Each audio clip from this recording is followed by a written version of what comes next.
Mimi ni mchungaji Katongo Merve, mmoja wa wachungaji wa CBK, na kushukuru kwa kazi kubwa ambayo nafanya kwa ajili ya redio RTSV, Radio Tele Source de Vie.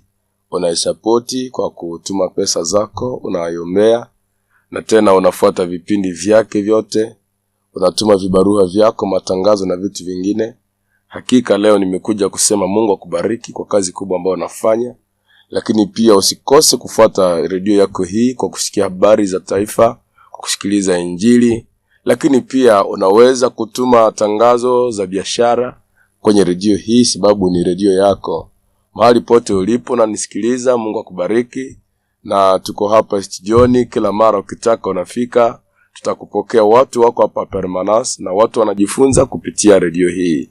Mungu akubariki. Kwa niaba ya mkubwa wa shirika, kwa niaba ya mwangalizi wa Poste Goma, kwa niaba ya makanisa yote, na kwa niaba ya watakatifu ulimwenguni, tunakushukuru. Barikiwa na Bwana.